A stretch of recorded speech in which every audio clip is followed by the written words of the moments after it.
Okay. You're good to go. Okay, great. All right, welcome back, everybody. We have sitting in front of us two amazing people. Thank you. All right, Dan, you want to take it away? You bet. Well, good morning, commissioners. Briefing from WSU Extension, a bit different than I normally do. I'm not going to go through my program report. You've gotten that in your packet. Just super, super proud of our staff and the education they provide the residents of Mason County. Just some highlights for you, and then I'm going to turn over to Tessa to focus specifically on the Master Gardener program and the Small Farms program. In next week, we'll be taking some youth and adults to Teen Conference for 4-H over in Pullman.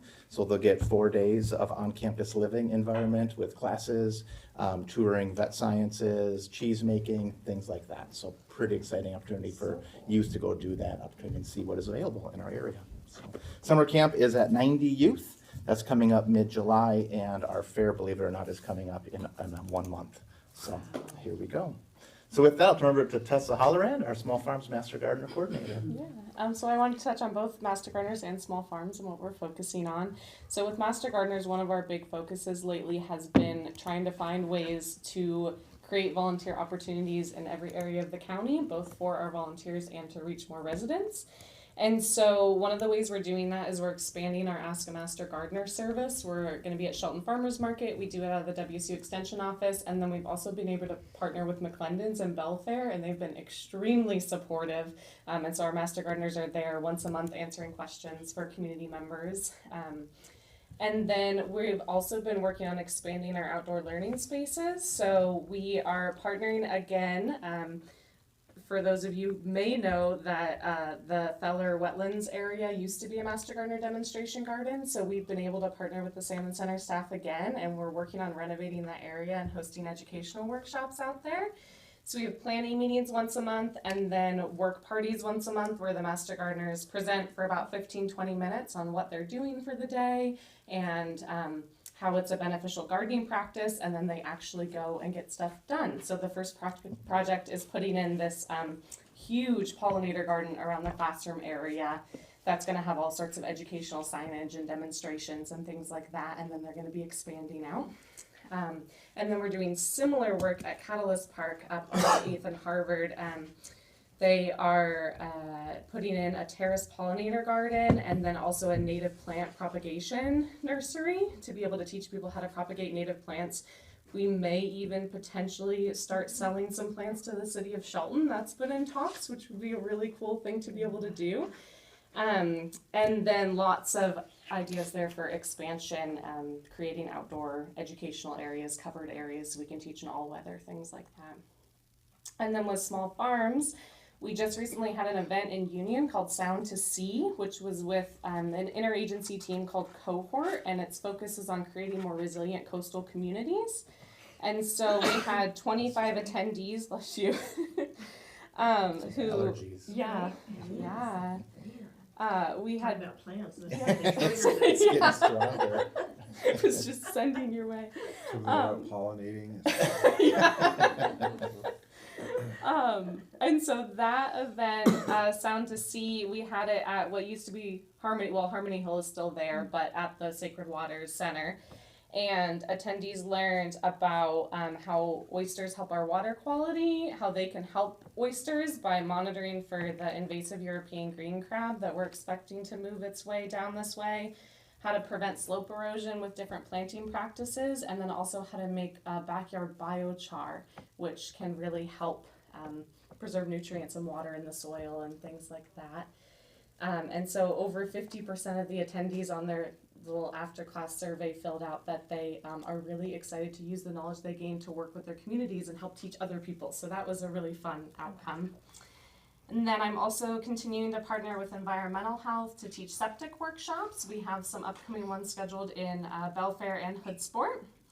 And then on Saturday, we actually combined a talk for out at the Mason Benson Center for Mason Lake on what is toxic algae, what is algae in general, and then preventative measures that the residents can take to reduce algae in the lake. And that had 59 attendees, which was really fantastic. So wonderful to see how many people are excited to learn about better ways they can care for their environment. Get the word out. How do you let people know that that's going on? Do you just That's going on. target That was actually requested through their chairperson, and so they tagged it onto one of their monthly meetings, and so people were able to stay after the meeting or just pop in on Zoom for that talk. So they did our advertising for that, and when we're doing our advertising, usually it's social media, we post flyers, and we try and share through different groups and agencies. Our various listservs we have. Yeah, Okay. yeah.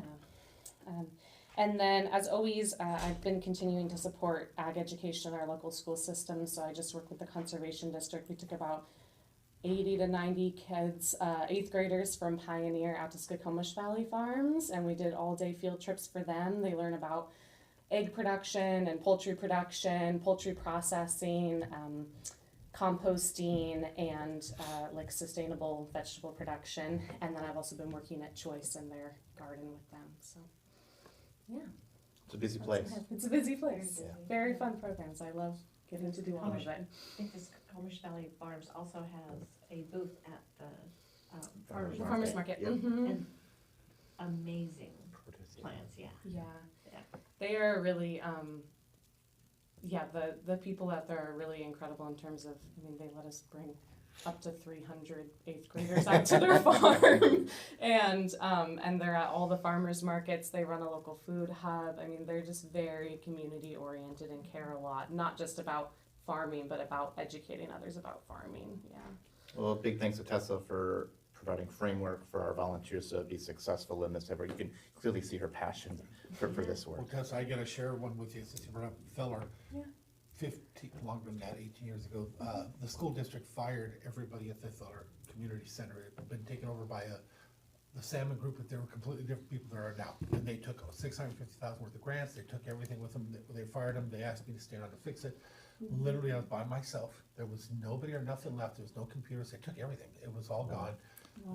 Master gardeners, because we had nobody, took on everything for the trails, for the, all the plants, all the outside facilities, everything. Dr. Arped Maisley, literally, they even brought events back to the center. It was all your master gardeners, and they saved it, because it was on the verge of being completely gone and closed down. They showed up in masses, and the organization even grew at the time because they turned it into something that was completely non-political. They stayed out of Something to be everything. very proud of. And very proud because it's still there. That trailing system could have been lost at the time. There was nothing, there was holes. They were filling holes. 80-year-old people were running around with wheelbarrows, going out there and filling holes and stuff like that. So be very proud of it. I am. We never would have survived it, and that I wouldn't be there if it wasn't for your group, so. That's amazing. Yeah, we've been really excited to get back out there, and we went from when I first started, we had 2 or 3 master gardeners out in the Belfair area, and now we have 12, and they're extremely Funny how that excited works, to work yeah. out there. growing. And the community out in Belfair has been so excited and responsive to the master gardeners being out there. We've been asked to do more than we have the capacity to do, which is a good problem to have. So, yeah. Well, thank you, commissioners, for your support. I appreciate it. And if you have any questions or comments or want to share anything, you know how to get a hold. Just thank you. Yeah. Thank you Appreciate so it. much. Awesome. Thanks. Thanks, Travis. All right, public health. Smaller cast. Yes, I got the cast off and went down to a splint for a couple weeks, and then we'll see. I get my first appointment with the physical therapist this afternoon. So So you don't have to wear a bag when you're showering. Like lifting weights with one hand. oh yeah, I'm looking forward to someday being able to hold a pen again. That's the goal. So. Okay, so we got a couple of things today. First thing off the bat is we were requesting money for the YMCA program. They did this last year, big success up at the YMCA, and that's run by Claudia. So just looking to do that again this summer. Could you explain this program a little bit more? So they bring people in and teach them about healthy, active living, healthy And cooking. cooking, and they teach cooking. And last year, I forget how many people they had to go through there, but they also did Y memberships and they're doing whole families, which is kind of not just individual people, trying to get families into the culture of, you know, healthy living. And Claudia's done a really good job. She's just been amazing out there. Very trusted partner out there in the community at the YMCA. That's good. And getting families involved. So do they combine this with other programs? Well, they do this as its own thing, but then it It's a leads standalone. people into other things, yeah. Okay. Cool. Okay, so that would go to action agenda. I just gotta ask, does any of this program leak into other things that we might be concerned about here in the community? DEI, stuff like that? No, Okay. no. A lot of the people she's working with are Spanish speakers, but it's just really anybody that signs up for the program. Okay. I was asked that question, I'm sitting there thinking about it, but I'm not very politically correct. I thought I could just get it out there and ask and find Yeah, out. no, they're really wide open to everybody. And they've been a great partner with us for WIC, you know, our WIC facilities out there, and Believe me, I know that. Yeah. There's other, so, Those The- key indicators, you know, for chronic disease, obesity, right. family marriage, approach.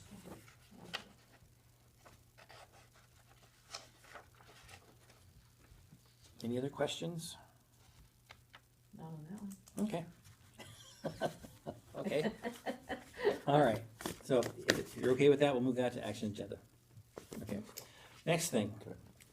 Last week was a tough week, to say the least. We had our conference for Wasalfo, and as background, we have been tasked across local public health of cutting $4 million across all the different health departments and districts.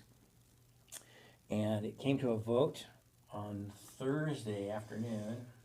Yes, Yeah. right before the drive home. Yeah, right before the drive home. Well, Um, that's because they didn't want Yeah. So, to myself. there were 4 different funding formulas that they looked at. One was across the board 4.66% cut. One was a cut that took into account all the people who had underspent their budgets.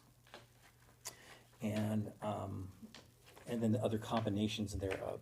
So they dropped the combinations first. So we went back to either straight across the board cut or a cut to those who had underspent their budgets, and that's where they landed. Well, for us, that wasn't good news. We have sent money back in previous years. A lot of it is due to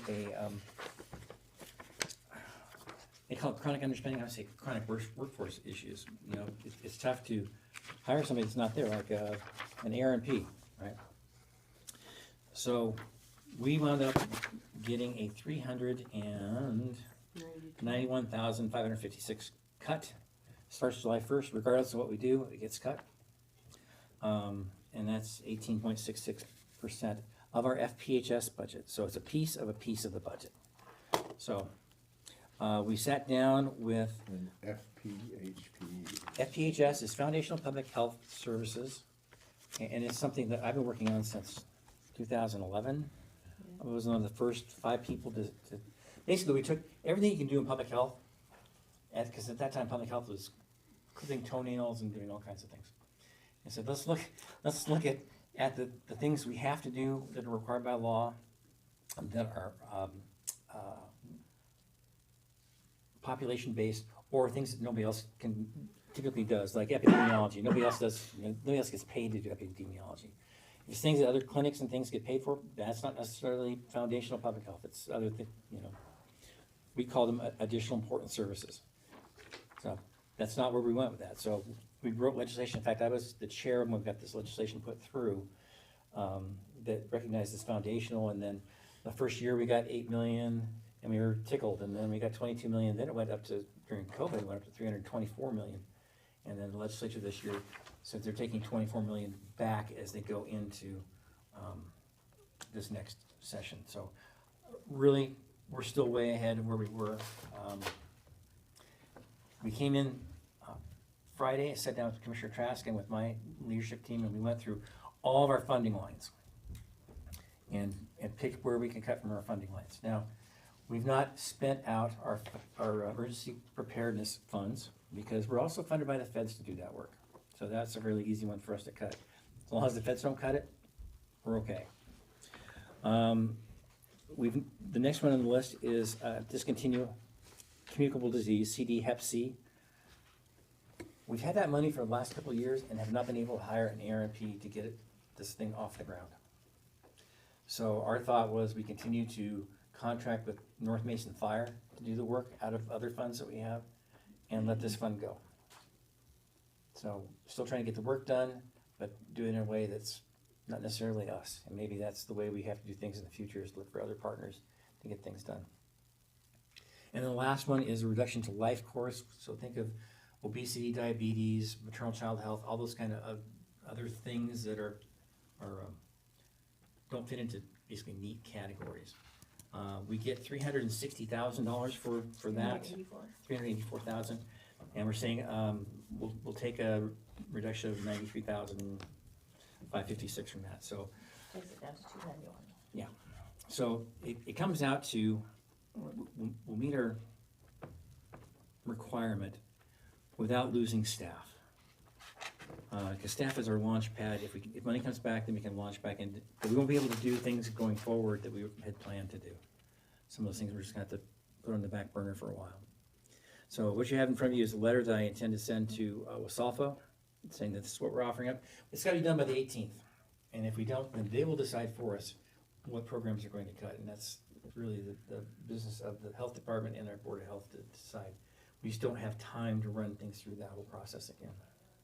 So this is what I went through, found with my team that we could put up that impacted the fewest services and impacted the fewest people.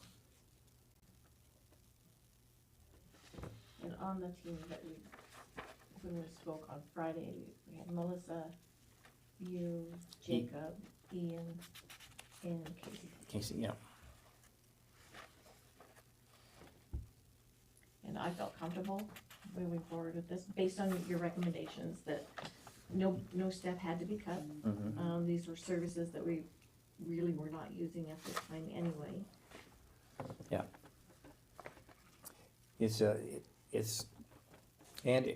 Frankly, the smalls got hit pretty hard. And the smalls, their biggest problem, they call it chronic underspend. Well, really, it's a chronic workforce issues. You know, it's very hard to recruit people to Asotin, to Garfield, to Mason. You know, the small rurals have a real difficult time. We're sitting in between two metropolitan areas, and that's where, you know, that money tends to go. Did you have copies of these so that? This, I can make copies for everybody. Could you? Hmm? If you guys wanna see them, because I think it's very interesting to see what, in my opinion, should have been. I guess the strategy A would have been so much better than the way that they, if you look at it, I feel targeted. Yes. I mean, Adams County got hit pretty hard too. Yeah, 29%. Yeah. You know, some of our smallest jurisdictions are paying 400, 300, 400,000, and some of the largest ones are paying 80. Yeah, having to give back, yeah. Or not give back, they're just not. Not just not receiving getting it, it's not receiving it, yeah. So it really rested very heavily on the smalls and rurals. Kind of frustrating. I would also like to share this with, our legislators. Let them know what they're doing to the smaller counties too. Okay, I will send this email today if that's, and then I will I'll put everybody here on the CC line. I like that. Any questions, Commissioner? Okay, funding's always fun. Funding Uh-huh. is always fun. Yeah. And then this afternoon or this evening, I am briefing the health chapter for the comp plan to the PAC.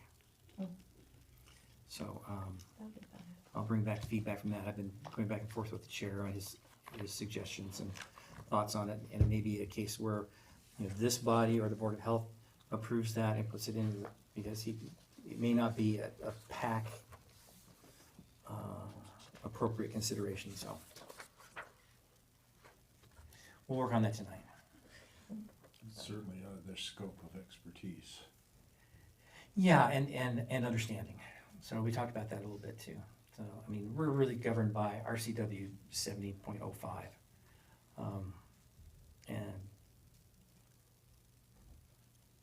And having that chapter in the comp plan gives a place for Mason Health, Mason Matters, groups to have an anchor that they can go to when they're applying for grants or whatever.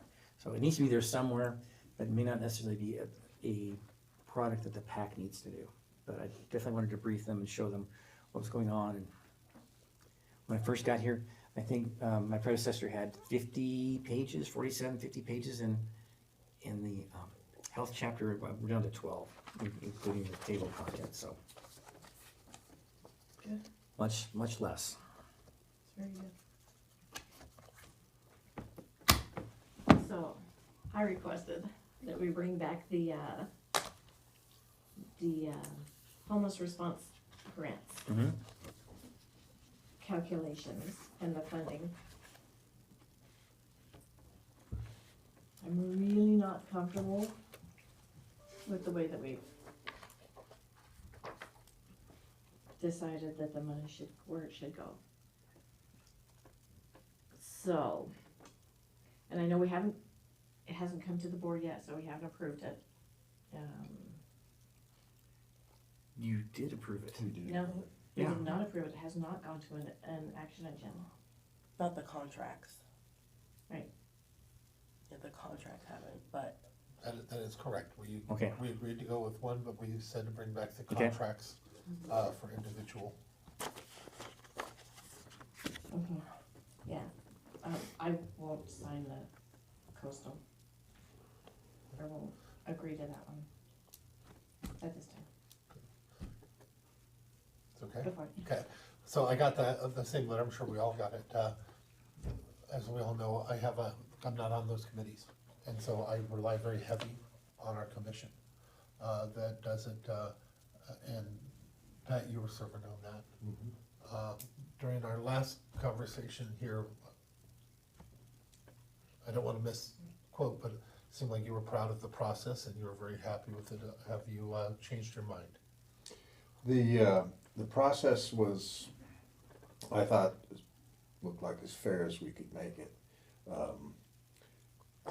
I mentioned there were more people asking for more money, new suppliers.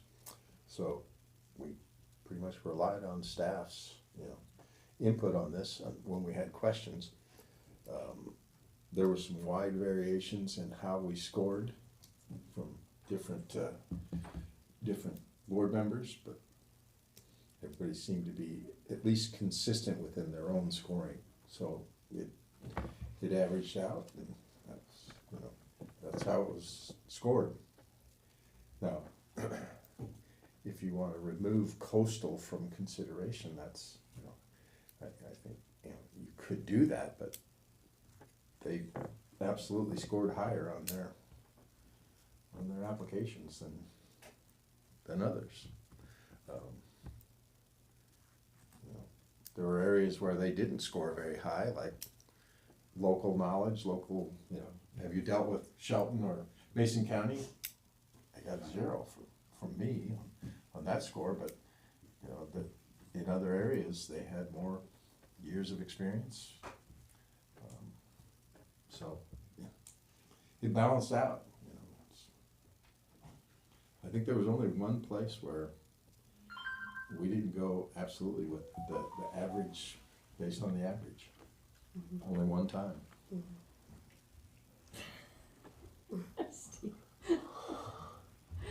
You know, they're talking No, it was shop. me. It was me. Oh, was it? Well, It was me. then I'll tell you, okay. they're talking shop collar, just know that. Oh, no. I'm talking cattle prod. Yeah, I know, I'm trying to dumb it down a little bit there to save you. Oh, that was me. I thought, from, like I told Melissa, I said, I don't have any real knowledge or bias on any of these things, so I was kind of harsh on some of them that everybody thought in my scoring, but for me, it was pretty consistent. It's like, okay, well, if you don't have any local knowledge, you get a 0.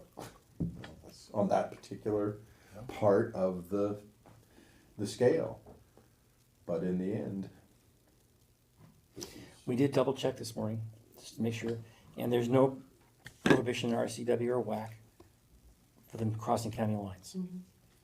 So, and we checked with Commerce, and absolutely, the coastal cap works in Grace Harbor and Lewis County, so Lewis County went with them for their housing program. Pacific as well. What's that? Pacific as well. Pacific as Yeah, well. I think, I asked Lewis also what they're using coastal for, and she said that they're using it for hen and development with disabilities. I think they apply here for hen and, Coordinated entry. Coordinated and entry. pollution prevention. Well, I know that Pat wasn't here, and I don't know what other committee members were here when I was on the Community Action Council board for Lewis Mason Thurston. And having that experience, I'm very gun shy of any CAC. They were less than professional, I wanna say. And in fact, they're the ones that Thurston County is in trouble for right now, for quite a big chunk of money. So, I don't know, I trust, for the past few years, I've asked that we get our nonprofits together along with their executive directors and their chair for their boards, so that we can all have a conversation, because there's a lot of, I don't know how to say this, politically correct, there's a lot of angst, I guess, a lot of concern about the way that some members of our staff communicate with the nonprofits. And I've heard it from a few. And so I've wanted for quite a while for us to get together and fix that, to see if we can. And I don't know if that's why this decision was made, whether there was, it just feels wrong to me to go with an agency that's not, has not been a part of Mason County. I mean, to provide these services, you have to know Mason County. And so, to not know Mason County, and I understand the scoring, and I'm really glad that I wasn't on there, because I would have had a bias against some of these people, or some of the programs. So, you know, good and bad. So I'm glad that I wasn't on that committee, glad that was you. we put a lot of time into it. It'll be hard for me to sign the one for coastal. I would really like it. okay, so what do we see as steps going forward? Well, you only need 2. Okay, so we need to bring those contracts back? Because the contracts, we wrote the contracts are written, right? Yeah, Working on them right now. working on them right now. Yeah. And those have to come back before the board and put on Right. the action committee, or action agenda. Okay.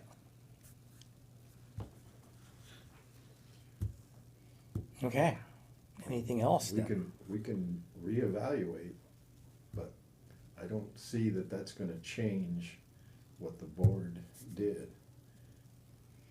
You know, it's, I don't see the evaluation And just to be changing. clear, so the way the process has worked is, my staff has put together RFPs, done that part, sent them out, got them back, collated, and handed them directly to the Housing Behavioral Health Board. I've not been in that process.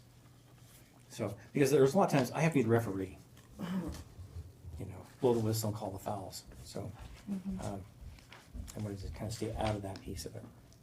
Yeah. I also had Mackenzie pull up the 23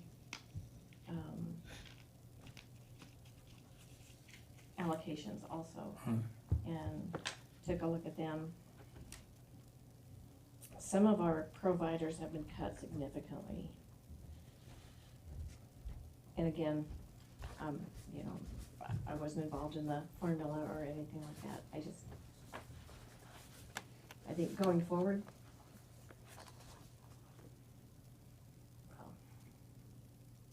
it's gonna come before the board, so the contracts will. Okay? Anything for me?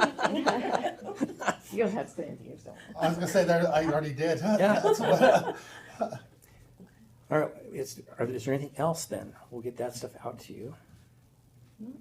Okay, we'll get this on the action agenda, and then I will send that letter to Wasalfo. I've also been asked by the Smalls to write a letter of kind of the minority report about how, from all the Smalls, to say this really seemed unfair for us to take double-digit cuts and actually have larger cuts than our major metropolitan counties. I mean, in just dollars, not to mention Oh, look at the percentage rates. the percentage rates, yeah. Adams County, 29%. That's a lot. And we're up there. So I'll be writing that, and that's within the Wasalfo work group, so that don't need to come through here. It's just our work group talking amongst ourselves. So it's a difficult process. So I forgot this. So in between the legislature and DOH Wasalfo is the FPHS steering committee. I should have mentioned this. So the FPHS steering committee is set up by the legislature to allocate those funds out. Okay, so there's 4 pieces. There's the local health jurisdictions, LHJs, DOH, tribes, State Board of Health. So we voted early on to keep the tribes money and the State Board of Health funds whole because they're very small amounts of money. So the battle comes between DOH and counties. We agreed to split that 50-50 for the hits, and the county's portion was $4 million. So DOH made their own cuts.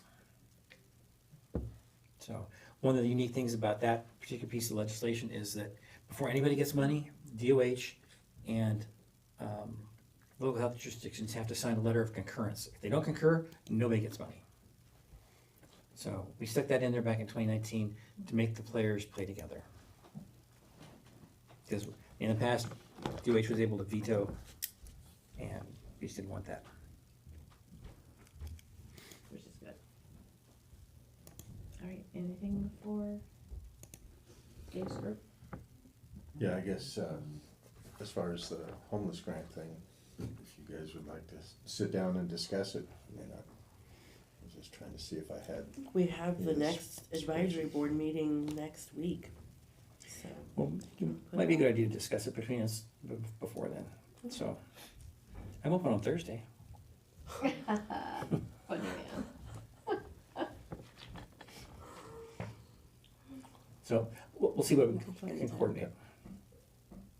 So, all right, and I did send an email out to staff, kind of advising a little bit about what these cuts are, because And letting them know that we need to they're- keep they're everything, safe. yeah, Yeah. they're good. We're looking out for them as a priority. Good. Mission first, people always. Mhm. So. Good. Tim, all right, Thank you. thanks. Thank you guys.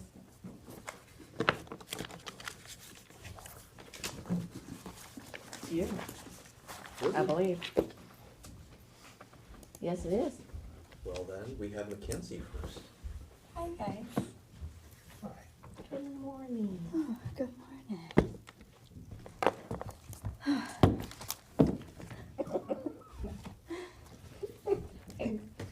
Same word? So the first item I have is a request for proposals. We have 2 of them coming from the Lodging Tax Advisory Committee.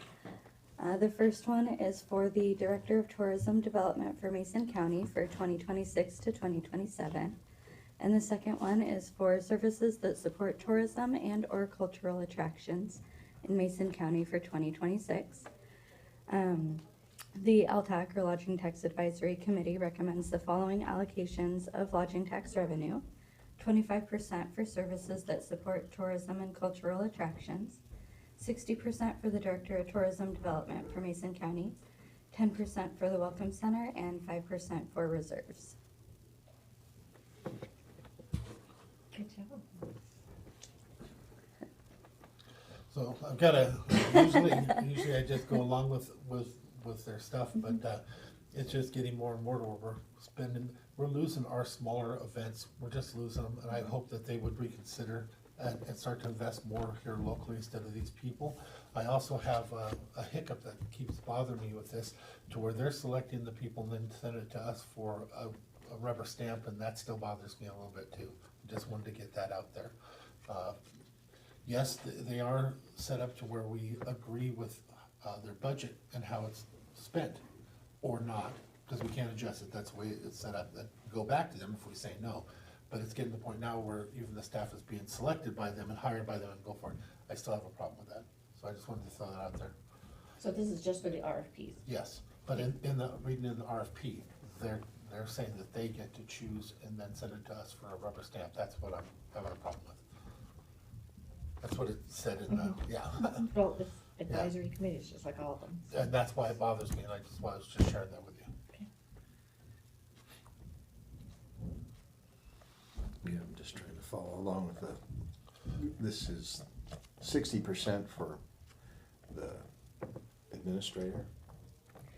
So what that is, it's for a group. I haven't decided on any group, because with the RFPs are still going out there. So it's a group that kind of oversees, helping, that we have a website, we have. The Wild Side The Guide Wild app. Side, yes. They're supposed to go in and help the visitor information centers make sure that all the branding's on par, everybody's on the same page. I think another key portion of that is supporting local events. You know, making sure that they're very well aware of what goes on in the community, what the community is looking for. I mean, there's A ton. yeah. Yeah, They help with social media, they help with advertising, other ways, not just social media. I mean, the cross promotion, handling the assets, you know, there's a lot. There's a lot that goes into that one. Okay. So, you're asking for us to say go ahead with the RFPs. Yes, please. Commissioners, comfortable with putting out the RFPs? I'm not. I think that needs to be cleaned up a little bit on there, and I would like to see him start talking about expending more money and it comes to a point where I gotta at least say it, and that's what I'm doing now. I'm saying I'd like to see the LTAC focus more on some of the local events and I don't know what they call it, parades, whatever their different things are, and restructure how they're looking at it. So that's where I'm at. And we only have one option, as I said, it's either accept or not. And so that's the only thing I have to work with. But with that also, I'd like it, if we're gonna hire and spend this much money, anybody, it should go through a hiring process through the county, not just the board. And then, right now, it's set up to go through the board, and they select the people for recommendation as to pass. It's such a huge amount of money, I think that's something that should be looked at from the commission side down, not the organization up.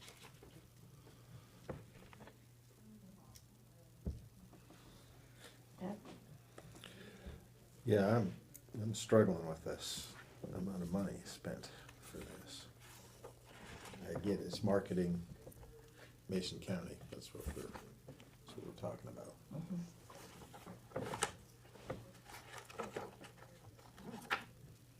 Well, take it back to the committee, let them know the concerns. We also could just table it for a week if he needs more time to think. I'm good either way. I don't wanna just kill Well, it I think if. either way, it's gonna have to go back to the committee, because if you're not comfortable with the RFP process, But that- that's just me though. I definitely don't wanna step on you or, cause I know you're on the committee, so I don't wanna step on you, you know that. And I didn't hear him say that he's against it, but if you wanted another week or if you Yeah, just wanna send it back.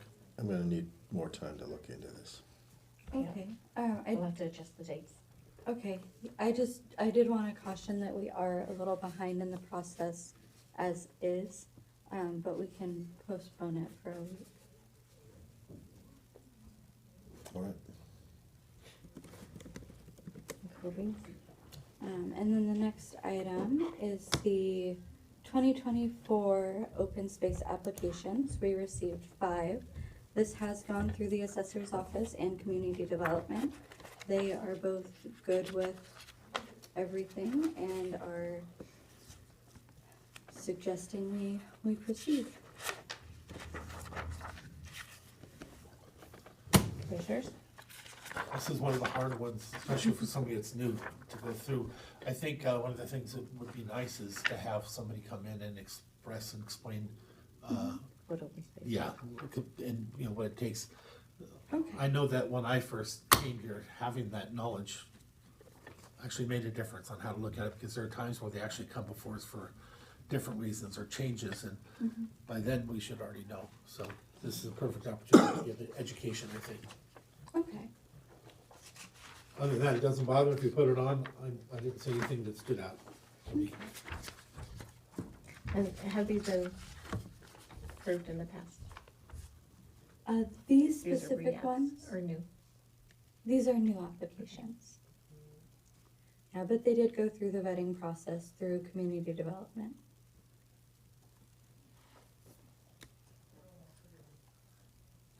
And staff is recommending to move forward with them. Correct.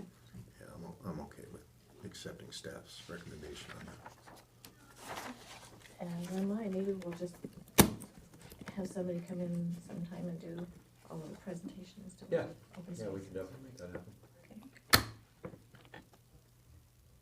That's all I have. I have the next item, which is the May financials. So I'll share my screen for that.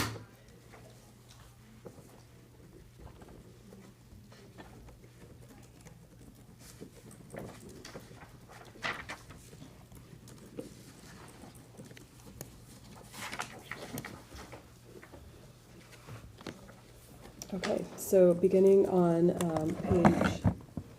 page 2 of the financials, the revenue for current expense. And Travis did remind me that I can adjust the size down below. I don't have to go up to the menu, so thank you for that. So for current expense through May, we have collected $21,439,000 compared to last year at the same time, $20,812,000. We are at 48% of our budget this year compared to 47% last year, so looking very comparable compared to what we budgeted. And stop me along the way if you have any questions. Treasurer's revenue detail.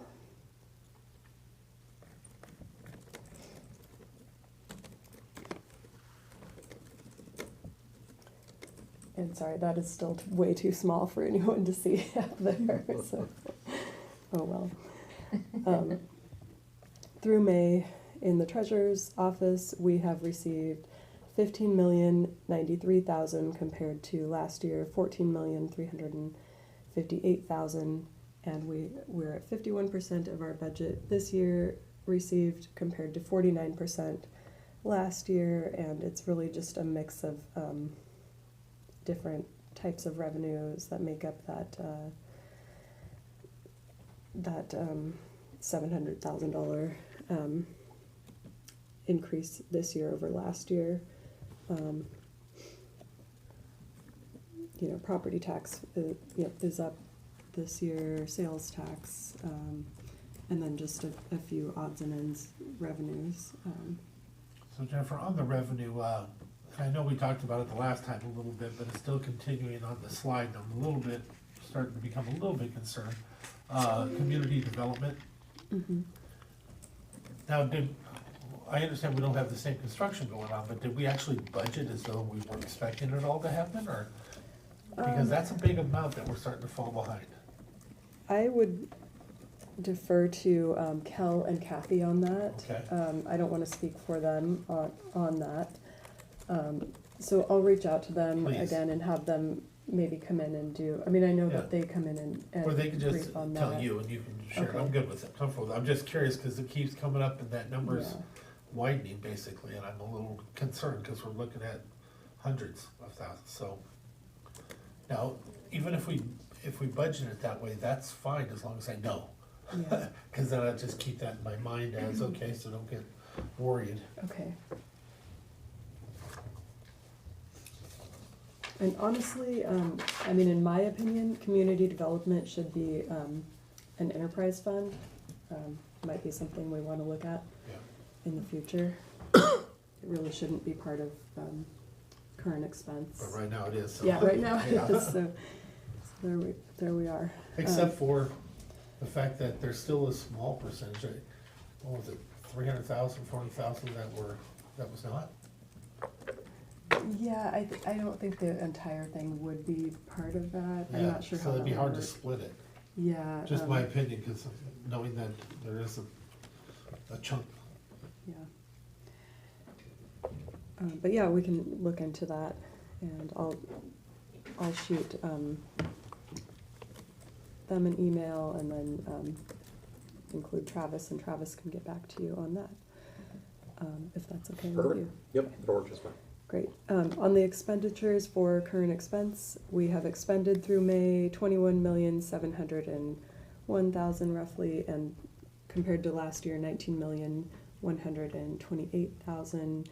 We're at 38% of our budget this year compared to 37% last year. So again, looking pretty comparable on the expense side.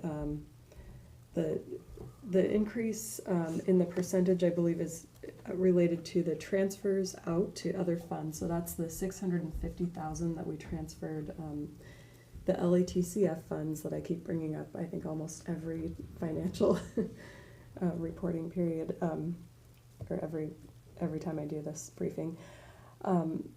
We transferred that 650,000 from general fund. It was sitting in cash. We transferred that to REIT 1 to help pay for building 10. So that's what that increase is there over last year. On the special fund and 6-year recap, yeah, there's the community development revenue is down quite a bit. I know a lot of that is due to the ARPA funding. You know, we took care of all of that last year on the revenue side, so there was a big lump sum. So that's not all related to building permits or anything like that.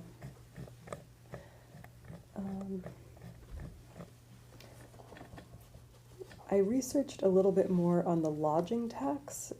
It's down still, and so I went back to Lisa's email that she referenced last month when I did April's financials, and it wasn't that the lodging tax didn't come in, it was that we did a big refund, Department of Revenue did a big refund to one business, and it was like, I looked it up this morning, and there's two different pieces to it, and it's over $50,000 to this one business. So that was the reason. I don't know what the reason was. That would have been a big chunk of it right there. But yeah, that's the main reason that lodging tax is down. It wasn't that the revenue wasn't received. It was that. Do you think that was off of year after? I can't speak to that year after year that they gave because of last year's shortfall, because that would definitely equalize things greatly if that number came off the top of this beautiful year we had last year. I mean, my guess would be that it was an accumulation, and whoever caught it said, "Oh, you were overpaying, and you're due this big refund." Yeah, but I'm not positive on that again. So that's the big one that stood out for me on here. The county sales tax, we are up again just slightly for the month over last year by $8,000. Overall, we've collected about $110,000 more this year than last year, and we're budgeted at $9.5 million, but we're probably going to collect, I would guess, just slightly under $10 million. So sales tax is still looking good. Yay. So, That's a good thing. yeah. On the cash balance, we are through May, or at the end of May, at $26,617,000, and that is, close to 3 million less at this point in time than last year, but again, that has about 1.5 million in one-time expense included in that cash drop. The rest would be related to mostly the increases for salaries and benefits. So I'm not alarmed by that, so I hope that you're not either. So no need to. Just to make clear, I am. And we'll see at the end of the year. It all depends. Yeah. It just, in another 2 months, we'll see what that number is. And number three months, we have 7 million and change that's unencumbered, and how much of it we'll eat up, and how much we'll leave for the next year. So just putting that out there, so we're clear where I'm still seeing. And Yeah, I mean, I think there's we always need to one-time be expenditures. Always. cautious, but not. We're not where we were in March of 2017, where we had $150,000 or whatever it was in the bank. We're, far from that, and so I think we need to be cautious and definitely not adding new programs that don't have associated revenue sources. But again, I don't think it's a huge cause for alarm at this point. But definitely be cautious about new expenditures. And having said that, we have Building 10 that's now in service, and our expenses related to that are going to go up. So that's going to affect the county budget for next year and the rest of this year. So just something to think about. Oh, sorry, went too far.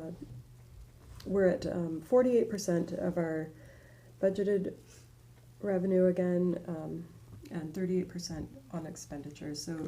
So that looks very comparable with the previous 5 years. For our cash balances in the special funds, we have about 67 million in our special fund cash balances, and that's over where we were in the previous 5 years. The motor pool summary, we are at 30.91% of our budget. Benchmark is 41.67, so that right now looks good. We are receiving more of our vehicles are going into service, so that number will start to go up in the next few months, or should go up in the next few months. The special fund revenues,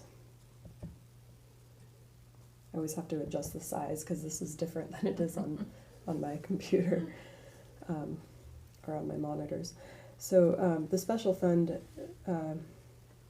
revenue, we are at we've received $22,991,000 this year compared to last year, $28,379,000.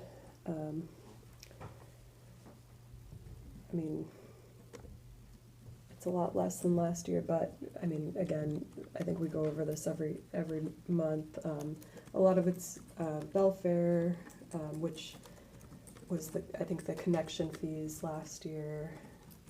So that's the big part there. Health, I think was the other one. Urban too. Two to take note of coming up is law libraries getting down there. Can you look and see if there's any other funds that might be able to be used for that other than general fund? I don't know what could. I'm just thinking about it. The other one that I saw two. Where's the other one? Trial court improvement fund is starting. Now, we probably just spend a bunch out of that for the other, so that's probably why, so we should be good still for the next year or two. Yeah, and trial court improvement, that's just, there's no salaries and benefits budgeted there, so I'm not worried about that. And like you said, we've expended some for Building 10. Law library, I am worried about that. I think I brought it up during last year's budget. I ended up plugging a few dollars there to balance their budget. in the for the 2025 budget. So yeah, I am worried about that one. They do have, I think it's like 0.06% of an FTE. So there's a little bit of an FTE in there, but that person's mainly funded out of Superior Court's budget. And so that, I mean, if we were going to fund it from somewhere else, it would be general fund. Yeah, what I just wonder is, because it is the law library, at least the term of its stuff, is there any possibility of a REIT fund to be able to offset any of that? I can't see any economic development combination, so I don't see an 09 connection anyway. But maybe REIT, just something to think about. Yeah, I can look into that. My gut feeling is that probably not, but I can definitely look into that.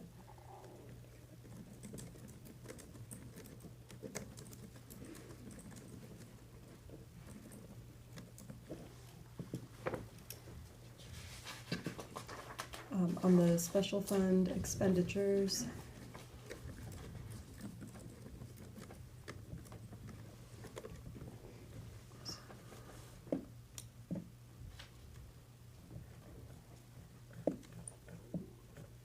we've expended $19,432,000 this year compared to $20,500,000 last year, and we're at 28% of our budget on both years.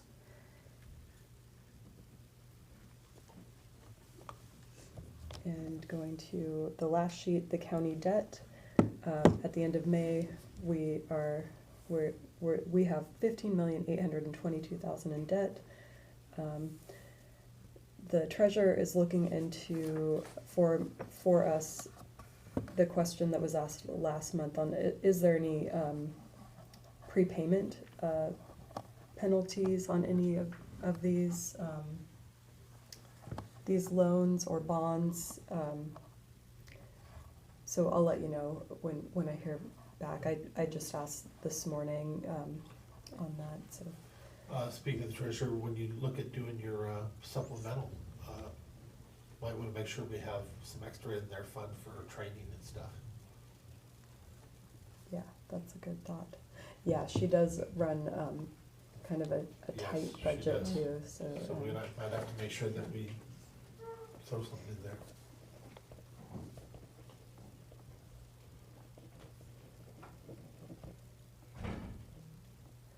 okay. Any other follow-up or questions on this?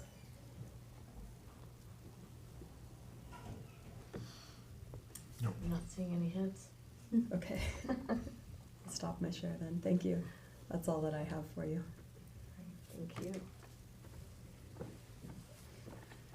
Administrator, any updates? Oh, no, I'm still drinking through a fire hose, and there's lots of little things going on, but nothing that needs to be shared in this form. Sounds good.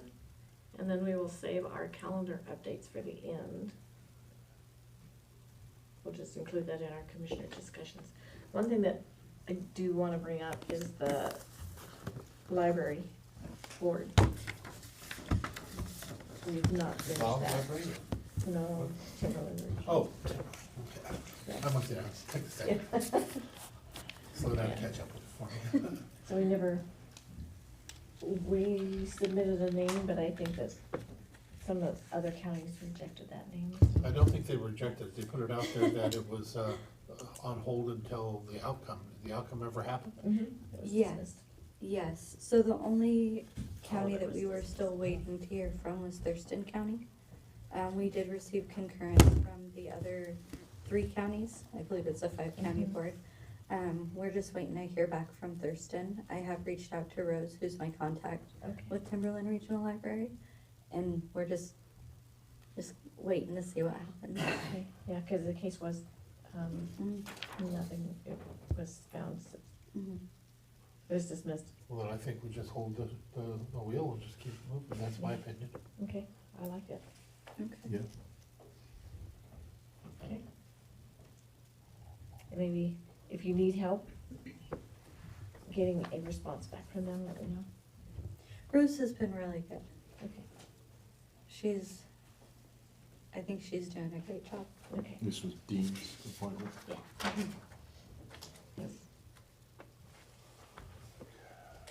Anything else? Commissioner? In what context? For the county administrators briefing, well, us. So now we can just move on down to Public Works. Not down to, we can move to. Moving on. Laterally, lateral move. Yes, yes.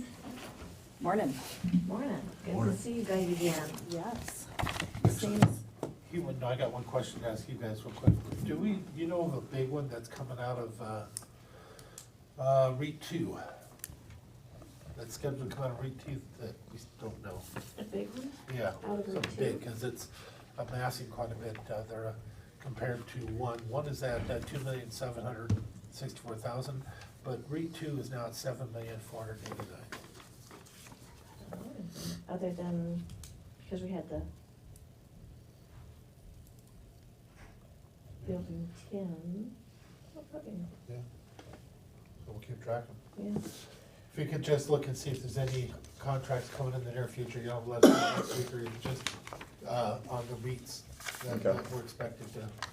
Something big coming up. Yeah. Because if not, we should be aware of that and see what might be needed. Yep, for sure. We can look at that. So, All right. Go ahead. So first up, we have a request to execute an interlocal agreement with the city of Shelton. And the purpose of the agreement is, for lack of better words, to provide mutual aid.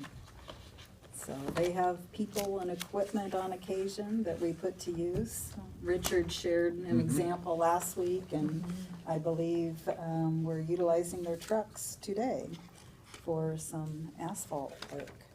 And vice versa. So they have some chip seal and some paving that they're asking for us to perform this year. And we're asking your approval to execute this agreement. Yes, please. Yes. Absolutely. Thank you, Sheldon. Yeah. And yes, absolutely. And next up, Richard has another contract award that he is asking approval for.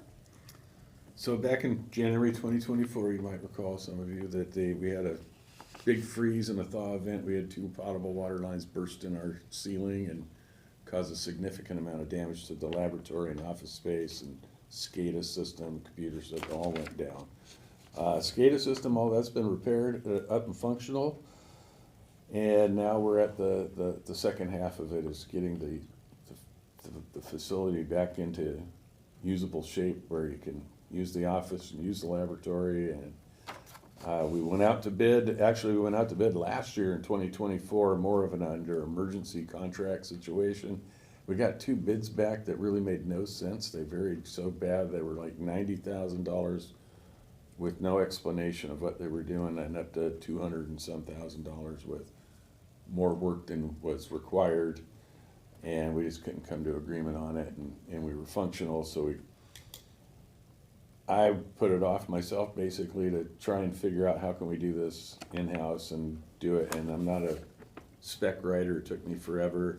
We tried working with facilities, and They're busy. they're super busy, yeah, Kelly's just They're busy. swamped. And so we went back out to bid. It's not an emergency anymore, so we followed all state, local, and federal requirements. Went out on our small works roster, got 2 bids back again. They were pretty different, but the one was about $145,000. Very detailed. Restoration company, that's their specific work they do. And we had another bid from another company that was about $350,000, and it was like the other one with no detail or nothing to it. So they're the apparent low bidder. We're happy with their bid, and I'd like to move this forward. Budget impacts, none. It's all covered under insurance and FEMA. Very cool. Yeah, and to follow on real quickly on the FEMA topic, Stephanie and Richard have been meeting with FEMA on a regular basis. So not only about the recovery for the existing damage, but they also made us aware that there are funds available for preventive type. So what are some improvements that we might consider making so that we're more cold proof in the future, which was great. And waterproof. Yes, Right? So all we of have, that. we actually got a backup to our SCADA system now, so even if it did get water in it, we have another one in the back room. So that won't be a problem anymore. Mm-hmm. And yeah, the mitigation money, that'll be included in this. They'll go up and insulate those pipes that burst and better insulate that, and that'll also be covered by FEMA. That was cool. How long did it take to do the repairs in the beginning? To do the Necessary to get it up to where we could function again, well, we had people there kind of around the clock for a number of days until we could get Kubota and Taurus, who were the original equipment vendor and integrator, to help us out. And actually, TJ and his team were hugely instrumental to salvage what they could out of the operating system and get it to work on a bare bones basis. So I imagine we were at it for a good month and a half or so, just struggling.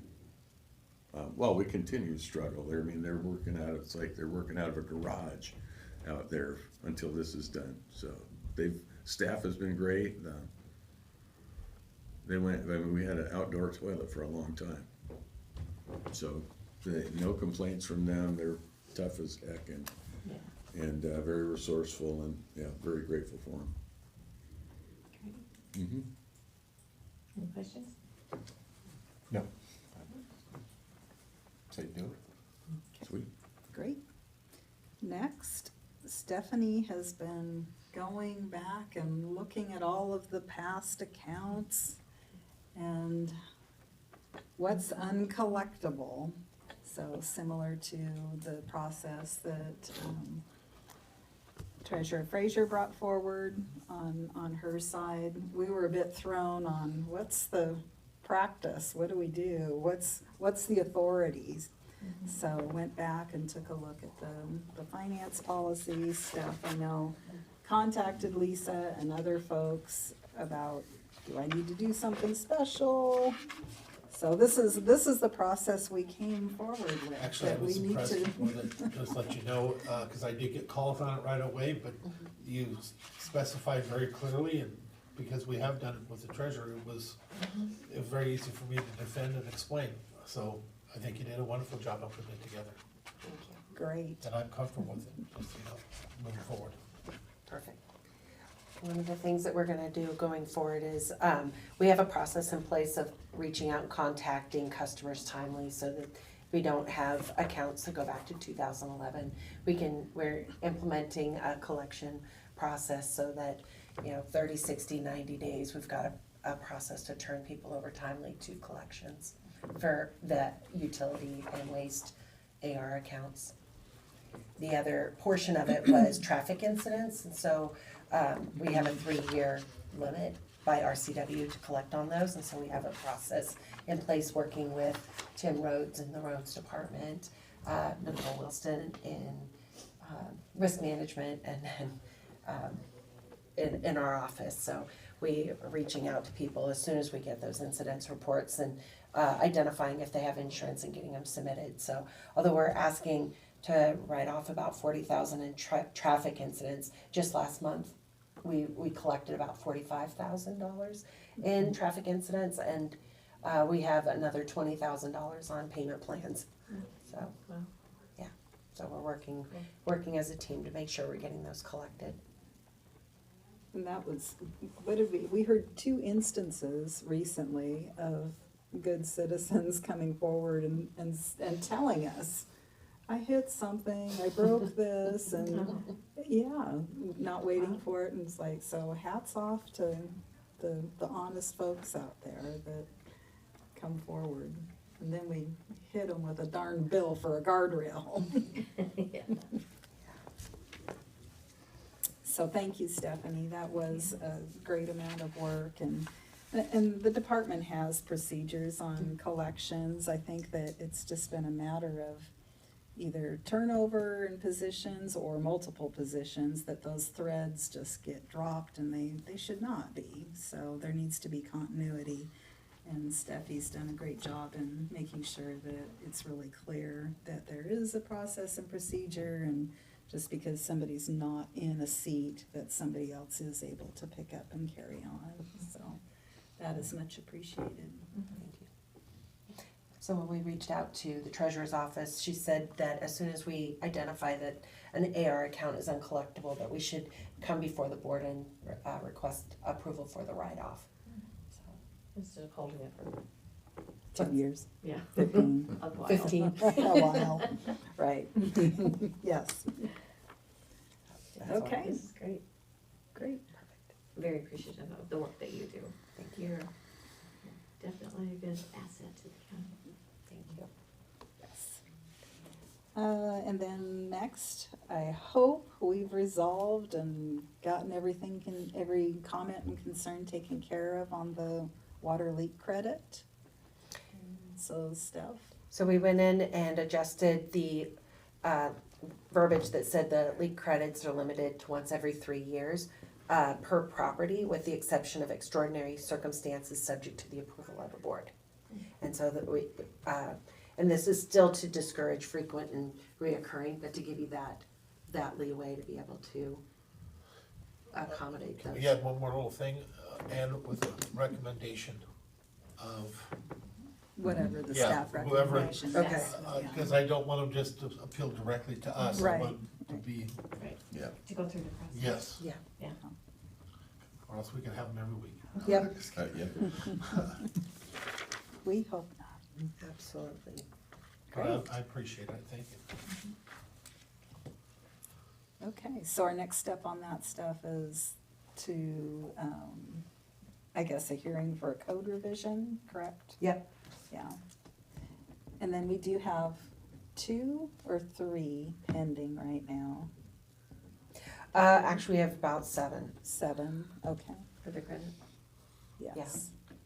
Not all of them are significant. We've had a couple that we were able to identify rather quickly, and they were able to make the adjustments quickly. Well, one of the things we did when we did create the report is we made it very, very clear, are you sure this is the one you want? Because if it happens again, you're screwed. You know, $50, you really wanna take your one now?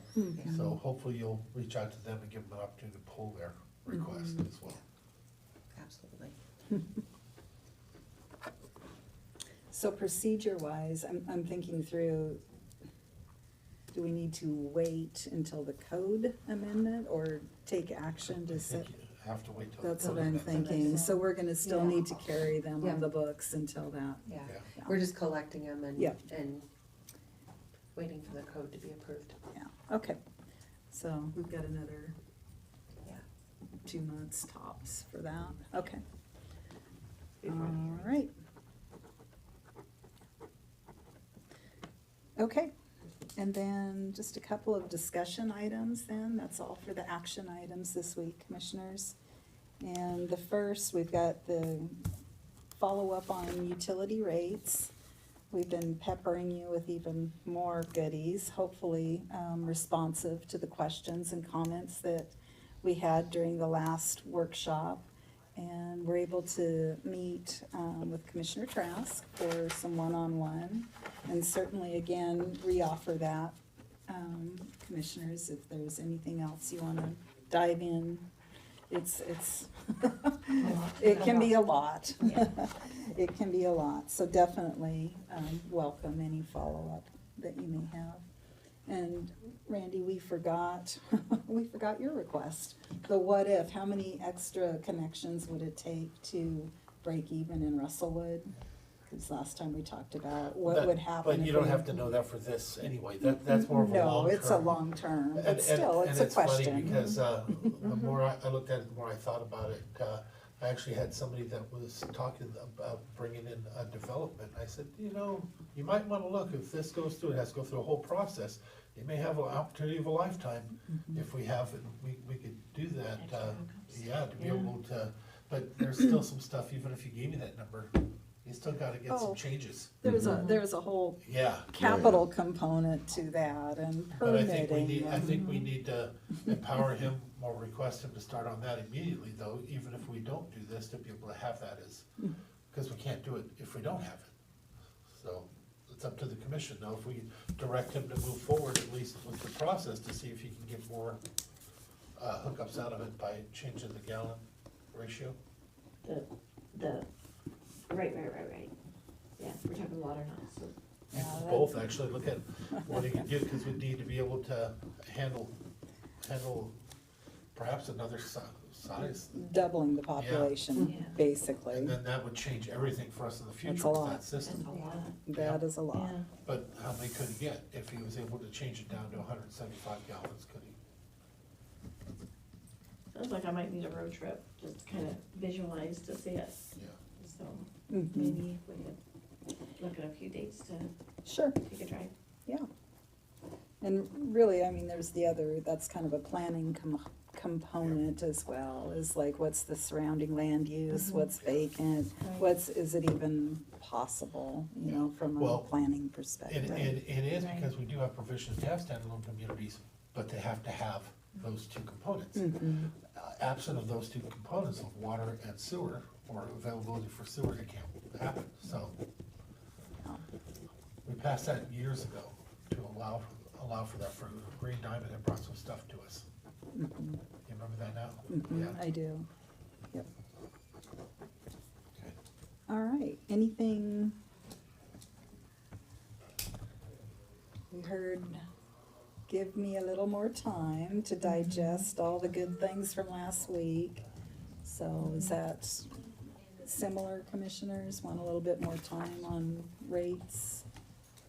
Yeah, when everybody's ready to go, you already know where I'm at, I still, I'm about the same Yep. position, we can reiterate it if we need to, but that's where I'm at on it.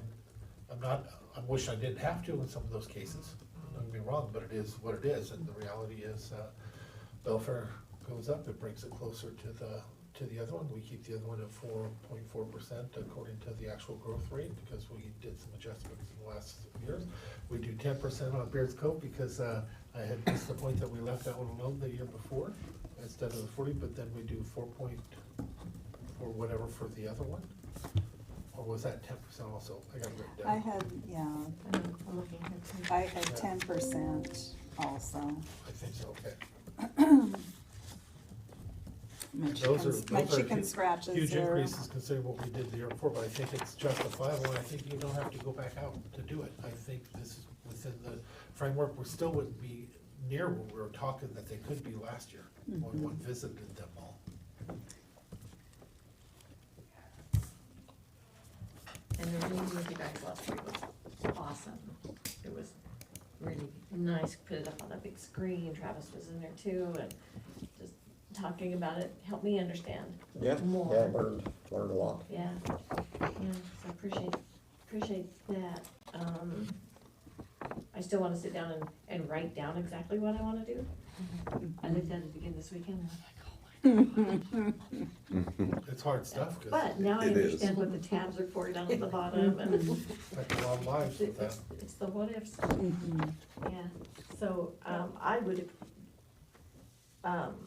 give me another week to just write down my feelings or my thoughts. And then if other commissioners, if the others would like to reach out to you as well. So maybe think about bringing this back actually, in reality, in 2 weeks? Because by the 2 time, weeks would be great. well, I'm just Would that thinking, be, is if- that Yeah, the last week. doable for budget and Yeah. stuff too? Yeah, my budgets are due by the end of the month, Okay. or by the end of July. Oh, okay. I Mhm. was gonna say, No, by the end of July. Yeah, Okay. no, we're fine. okay. Stephanie's got everything all Ready to go. built, ready to plug in. 2 weeks. A lot of information, yeah. A lot of busy schedule. Do I hear 3 weeks? No. Steph, no, please. Please. Okay. We'll plan on 2 weeks on that.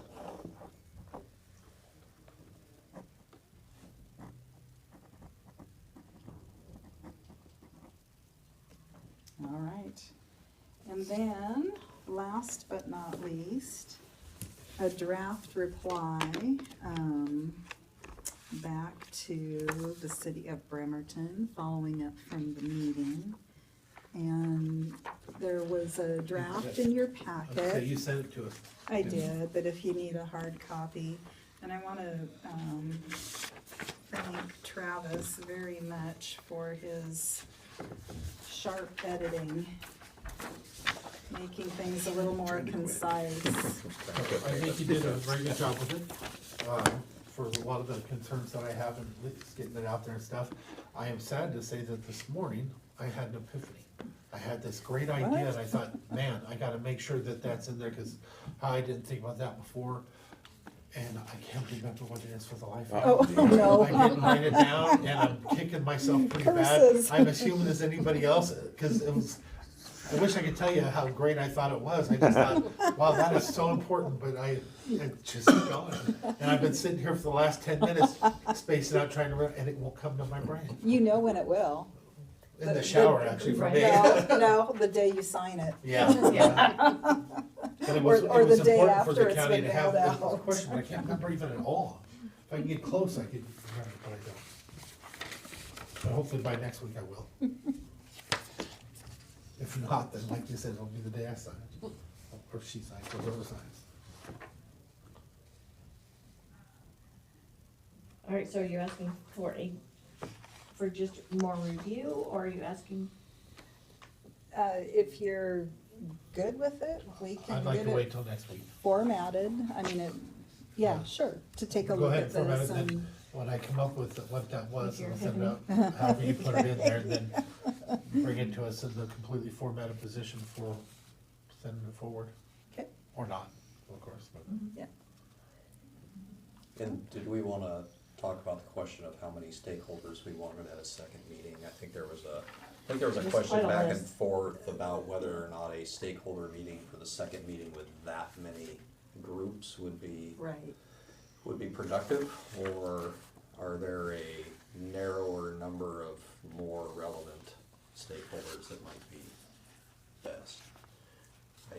I heard, it wasn't expressed to me, but I heard that the city of Bremerton was concerned that if we didn't have some agreement at the end of the day, that it might be premature to bring in a whole bunch of stakeholders if Mason County and the city of Bremerton were not even ultimately in Yeah, agreement. I was gonna say, the way I took this, and maybe I misunderstood it, that's what the letter was, to say this is where we're at.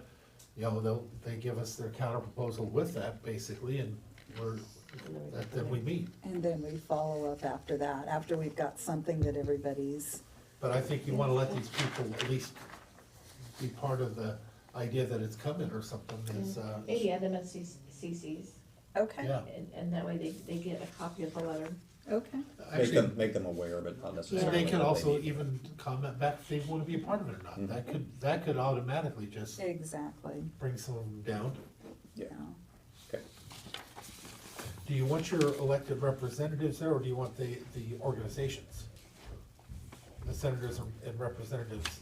Well, I think that our legislators have been so involved in it, that they might wanna, it wouldn't hurt to let them know Nope, I agree with where that. we're going. That's how we're doing, so we'll let them know and let them tell us. Yep, if they wanna be a part, great. What do you think, Pat? I have a feeling that, I know the response on a couple of those representatives are not gonna be too concerned with being involved in the conversation. But, Letting them know, I think, is a good idea. yeah, but keep them informed, always a good idea. Yeah, and speaking of transparency and being informed, I've been working on a piece to have on the web, just to share some facts about the sewer itself, and then exactly this, conversations with the city. So once we've done our internal fact checking and making sure that it is indeed factual and not making things up or crazy numbers, then we'll share that with you commissioners as well, to make sure that it's got the right tone and facts that you want Well, to some of see these can be done in the presented. form of a question. For example, I'm reading this last one because I'm wondering how to go about that. Future independent sewer facility. The county noted concern with the city and Bremerton stated desire to establish its own facility within approximately 9 years, which raises questions about the long-term viability and investment in shared infrastructure. What would be your suggested solution? Because you're just putting that out there is one thing. We want to find out what they, Sure. how they would want to offset it. But it's a I great- think the intent was to just recap what we had discussed in the meeting. Do you want it, do you want to have it rephrased to be brought back as questions, or I'm just? Well, a lot of good it does if it's just a statement. I'd like to hear what they're, you know, What's the next Yeah, because move? a lot of their stuff wasn't a yes, it wasn't or no, it just was, so I'd like to see a yes and a no, or if they're not interested, or if they have a counter proposal or something. So you wanna check the box? Huh? Check the box. Yeah. But like I said, if it's done in the form of a question, they can just give a response, and then. But I thought you guys captured the meeting pretty well, actually. When I first saw it, it was like, oh, and then I started reading going, well, that's what it said. No, that's what it said too. And that was brought up, so I just wish I could remember my epiphany. You have a week. Yeah. I was impressed with myself, I remember that. I really did. Like, Are you on a 7-day clock? to yeah, I know. No pressure. That's why I won't remember it, just because of that, I know that. But yeah, it was, Okay, I just remember going, wow, that's a serious that's big a good question. one. Yeah, And I love the idea of putting something out there on our website so that people can go and they can take a look and And track. and understand. Yeah. That's- Yeah, Yeah, because you don't know what you don't know. yep, I like it. okay. I think Okay. that's all we had for you, commissioners, unless you've got goodies for us. nothing I remember. All right. I only laugh because I had this like all Yeah. week last week. I don't even want to go into it. You say this time it's because of not sleep, I actually slept That's why last we night. have Yes, backups and all that's those right. good things. Ginkgo biloba for everybody, apparently. Right. Let's get a road trip scheduled. Yes, Okay. we can do that. Take me places. Yeah, I will be out, Friday and Monday. Me too, not Monday. Yahoo!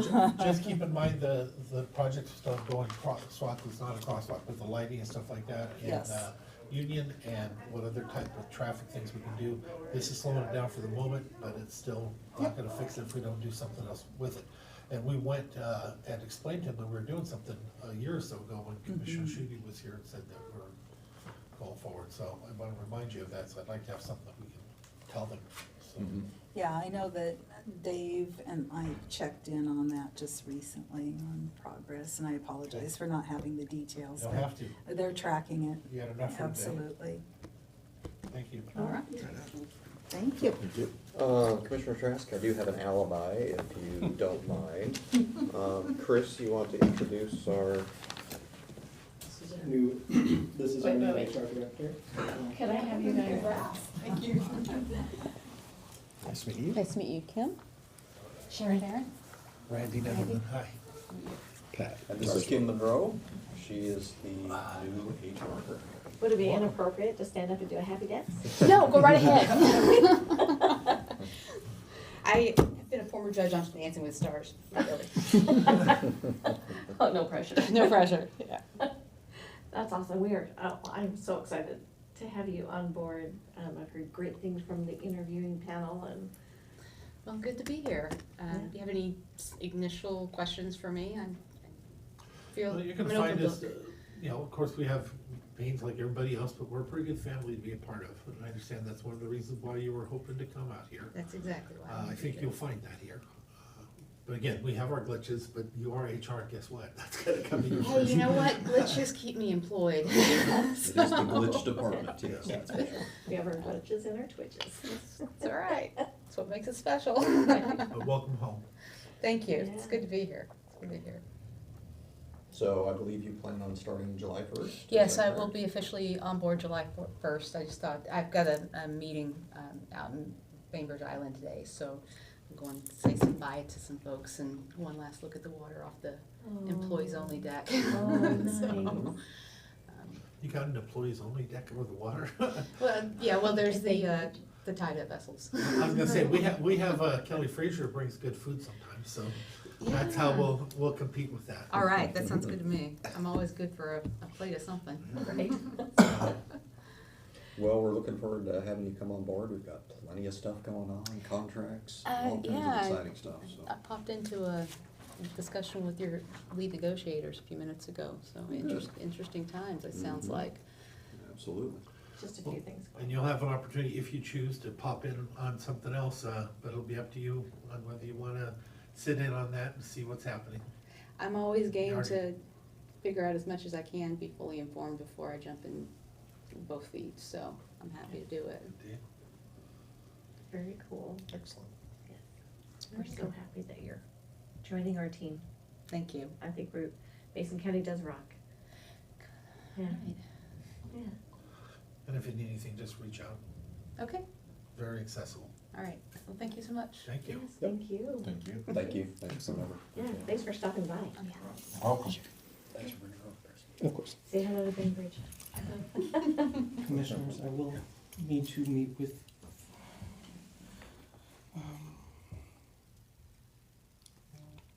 Me, right now? yes. Okay. Well, Well, briefing is open. fine. Yeah, we can have the Whatever. rest of it. Whatever, We got Chris. this. See you later.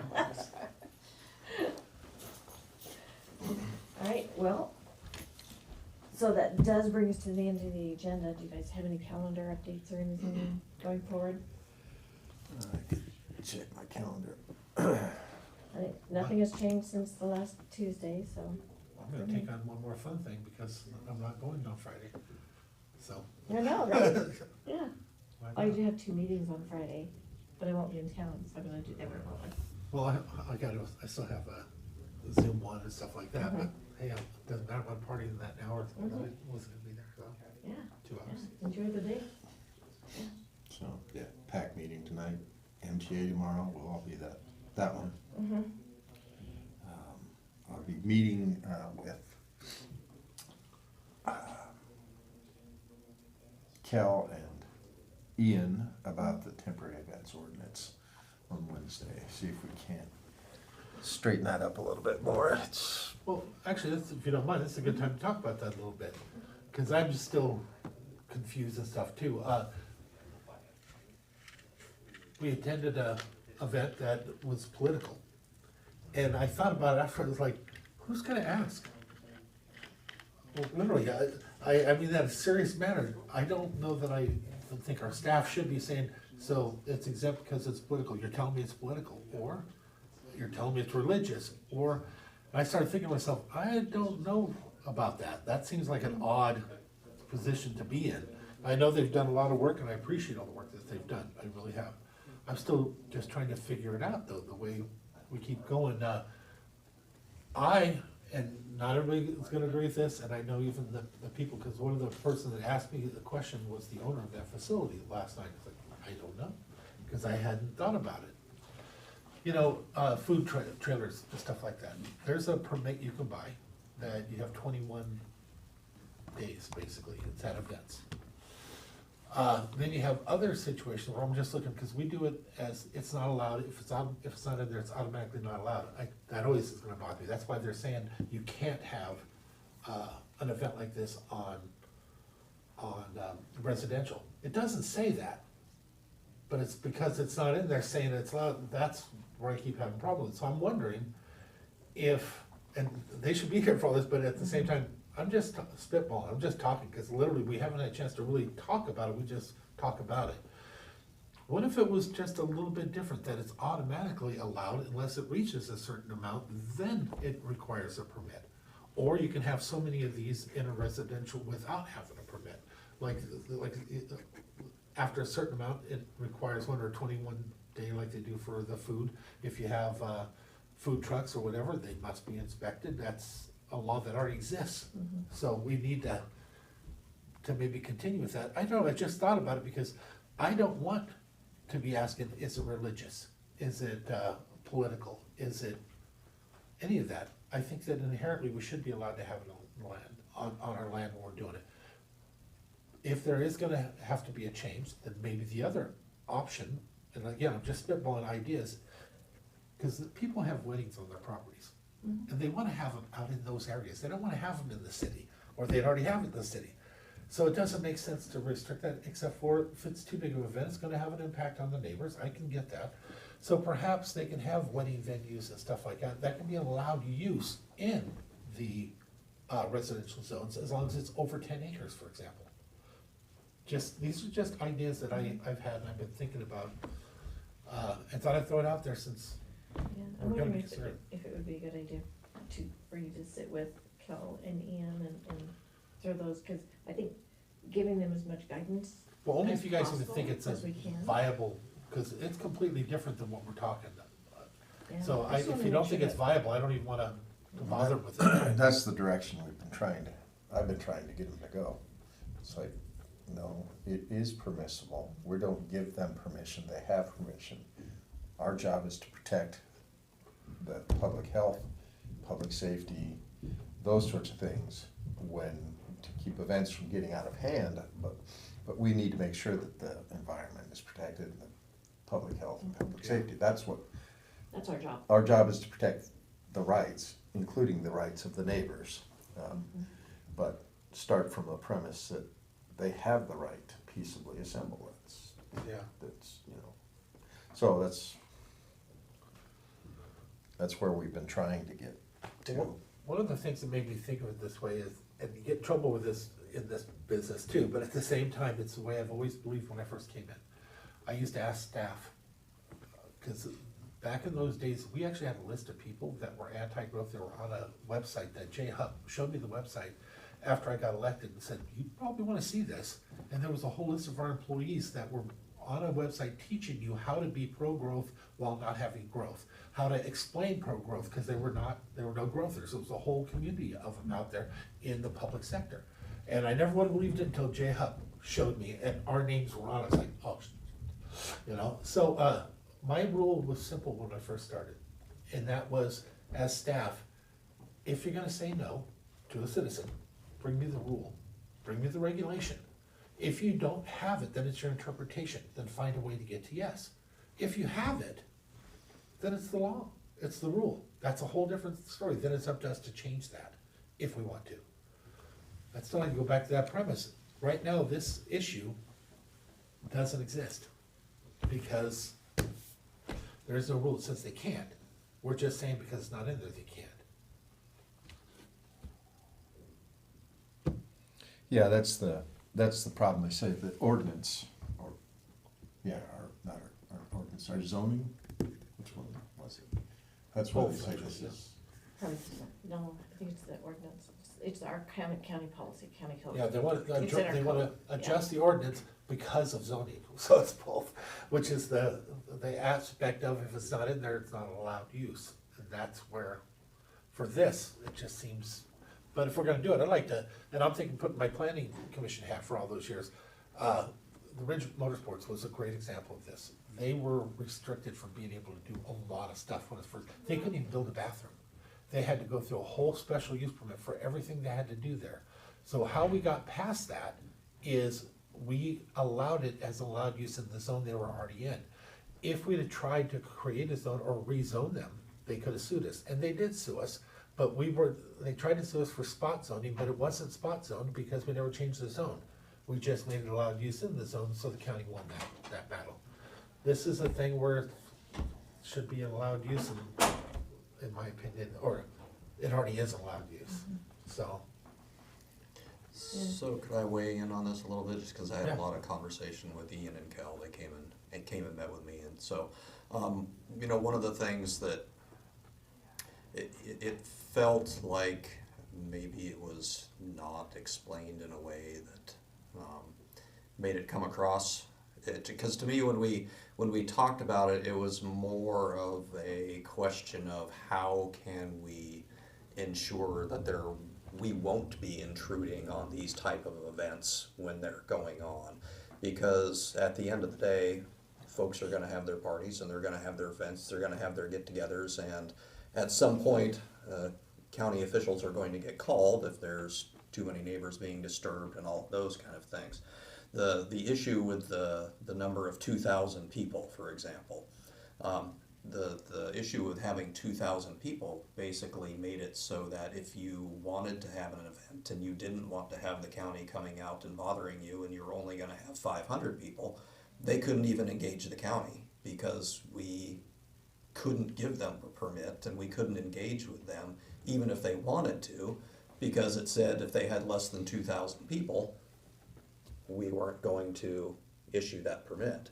But then if they had, you know, events that call us out there, we could still get involved with that, with the environmental health and all the other concerns. And so I think the intent of lowering the number down was to make it so if somebody was having an event and they didn't want to have us bother them while the event was going on, they could engage with county government to find out what the right way to do it, how many porta potties and all those other things, so that when we got called by the neighbors, we would say, no, they've already done the things that they need to do and we're not going to come out and disturb their event. And so I think a lot of the conversation was about framing a little bit more, and I would, you know, I understand the concerns, but I would also recommend reading it in that light when you read through it, is just that the way that I would frame it is that we're trying to make it so that community members who want to have events and want to ensure that we're not going to come out and bother them when they're having those events, that we can have a pre-established way that they can. Except for he said specifically that they can't because they're on residential and stuff. He specifically said that. And the problem that I have, that's a good debatable question, but the problem I have, if we have to read it that way ourselves, it's already broken. It should be so simple or else it can't. We shouldn't be doing it.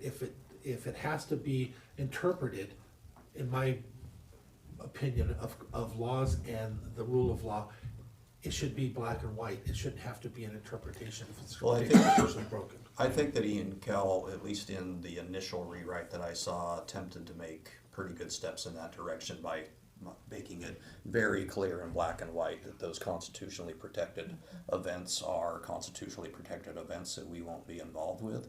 But then it goes on to, you know, explain how if you are going to have certain types of events, that regardless of the number of people, that if you want to engage with county government to ensure that we won't intrude upon those when they're having them, even if their neighbors call, that they have a way to go through that process so that we can say we know that they did the right things. And I haven't read it yet, so yeah.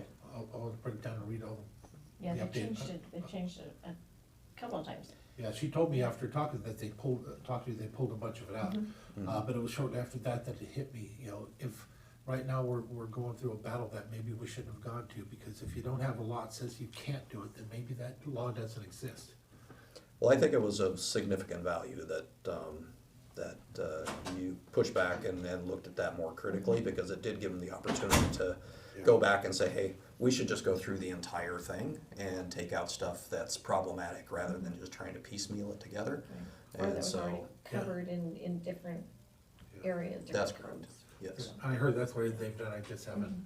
But I do know that I'd love to get back to the point to where it is allowed use, and if it's a special circumstance where it's big, maybe at a certain point it requires a permit. But on residential land, I'd actually like to see opened up, even in the planning, but that's something we have to go through the planning commission for, to allow for businesses to be able to do it as a cottage enterprise, for example. If you wanted to have weddings at your place. Now, if it's a commercial enterprise, maybe that's why I said maybe it's a 10 acre or something minimum, and it must be contained on the 10 acres, can't have parking anywhere else. That's an allowed use or a permitted use. I want to say that those are some things that are already covered by DOR and DOL. So state requirements too. Well, there are state requirements. That's where the 2,000 comes in. It was 3,000 in our previous code, and the state came in and said, no, 2,000 is the number. So there are state requirements already that we have to address. Well, I encourage them to reach out with you specifically and set up a time that they can talk to you. Did they? And he did. He said, I'm not saying he's wants to. It was after that I realized more of what I wanted to think about it. So, because I had time to think about it instead of just react.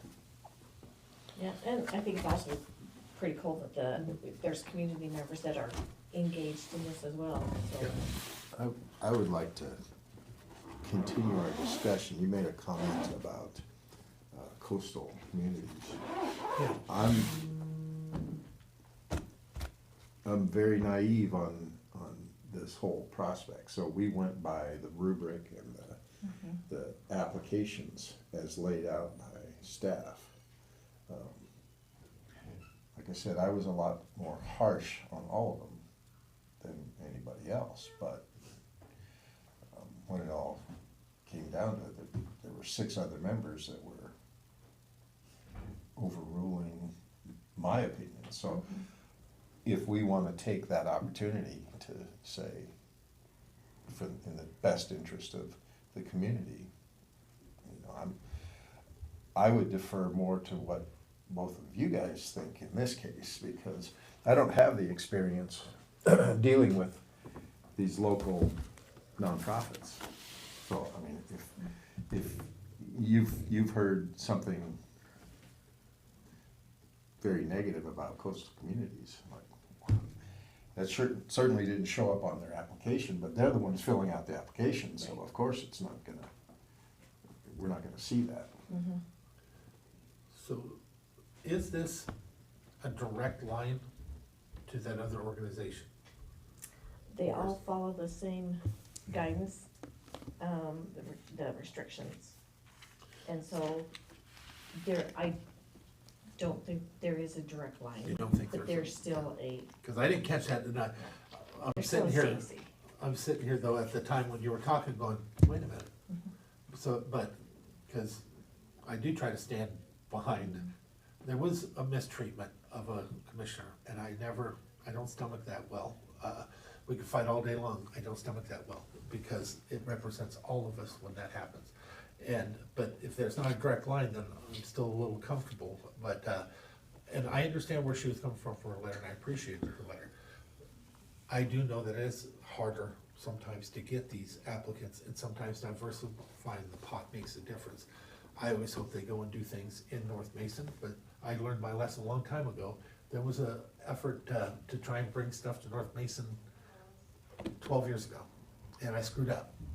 I was so bent on getting it done, because I was brand new, that the other commissioners held the money. And that seemed like a great idea at the time, until we found out there was no pocket to put it in. A lot of good it does to want to do it, but the community has to put together organizations to take the money and make it work. Lesson learned. With that, our organizations we have gone out and done it, but it's been with a little pushing, a little shoving. You know, you heard the expression, we service Mason County, then you ask, well, do you have anything in North Mason? Well, no. Then there's part of Mason County missing. But these organizations we have now have been, both of these have been, actually all 3 have really moved out to there.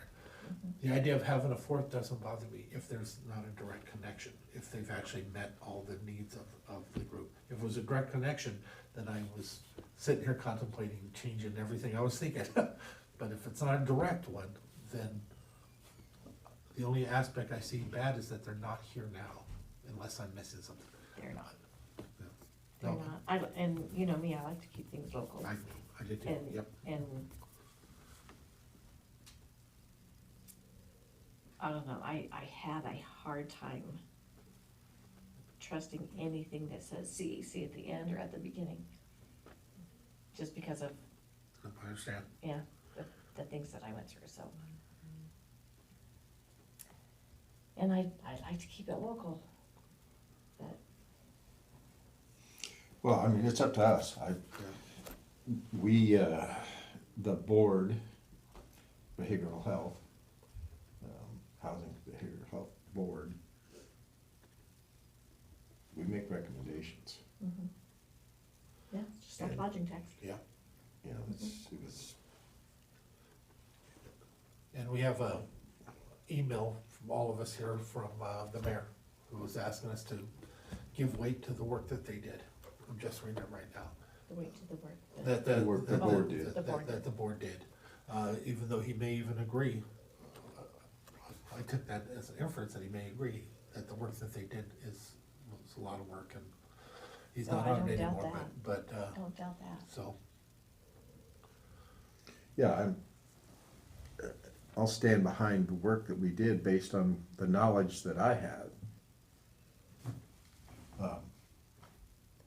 Yeah, that would be the only question that I have, because I really don't know much about the process at all, but being a longtime investigator, if you will, my initial question was, you know, you get a lot of things on an application and you can apply a rubric to it, but what process is there in the background to vet the people who are putting the information on the paper and the history of those organizations? There may be, I don't know, but you know, if what you're getting is an application and then scoring based on what's on the paper, there's a lot of information that's not being considered. Yeah, I guess That's a lot, exactly the way I feel about it. It's like, we went based on what information we had, so. I guess my frustration is, for the past 3 years, I've wanted Dave's group to get all of our Mason County nonprofits together, work out any differences, personality conflicts, whatever you wanna call it, and it hasn't happened, so I'm a little frustrated with that, because it hasn't been done. And so maybe I've got just a bad feeling in my gut because of what's happened. you kinda have the right to. And that's why I'm gonna say what I'm saying.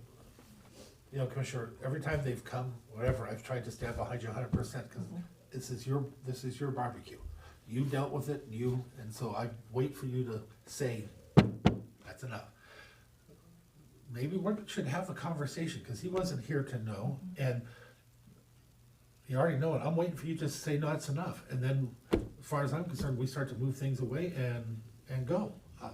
I'm not confused there, but I'm waiting for you, because this is, anything other than that would be me trying to step over the top of you. It's your battle or not.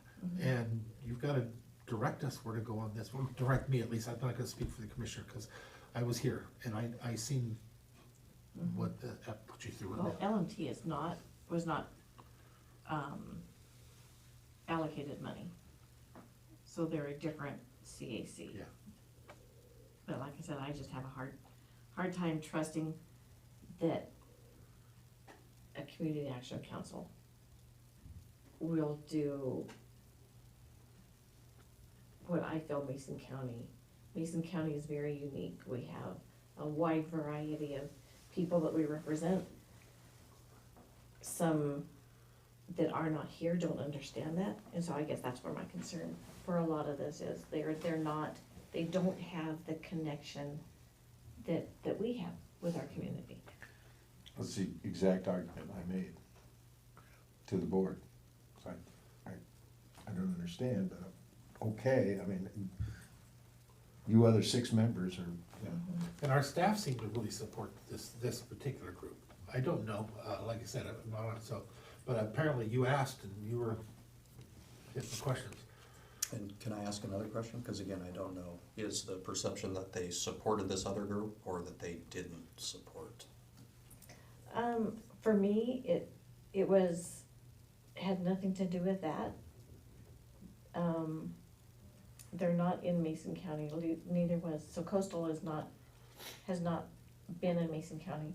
Lewis, Mason, Thurston area, Community Action Council, they have an office here, but the majority, and if you look at their board now, there is not one representative from Mason County on their board. And I don't see that with Coastal either. So, and granted, they're not part of Mason County yet, but there's no buy-in, there's no connection to Mason County, and that's where my issue is. Okay. That's what I was just trying to understand, because strong support over here is not the same as lack of support over here, and Right. those are different motivations, so I was just curious. If I had to try and think back and look at the evaluation, I'd say it's kind of was a combination of those two. Okay. Lack of support for one group and more support for the other was kind of, you know, it's kind of balanced. Like I said, there was only one time that the board went contrary to the scoring that came out of this scoring system. And it was basically a tie. I mean, it was maybe like a half a point difference, 110 to 109.5 or something. It was very tight. And they chose the one that was 109 instead of 110 or something. Probably because of local connection and past. That was one that went the successes. opposite way. Really? They chose coastal communities over, I don't remember which one it was. I mean, there was a lot of different things. I think of how to ask this question without getting us all in trouble. Who did we have representing us in that room from the county? From the, Representing the county in recommendation, yeah. So the board, I do. the board would be myself, Bo Bakken, Peggy Van Buskirk, well, Melissa is staff. Eric Amiska was on board. Who else is? Look it It's a up. pretty formidable board that you just mentioned, though. I respect every single one of those that you just said. Yeah, no, I'm, like I said, being new to this, I was like, okay. I was more harsh than they were, Yeah. but, you know, those things balance out. Yeah. Well, and you're the one there. That's why I was saying what I say, you know, how I feel very strongly about those things. Unless it's an opposite where I feel like I have to at some point, I try to be supportive, but. Yeah, I didn't necessarily agree with all the decisions, but that's not the way the board works. With that description, can you be comfortable with where we're at with this?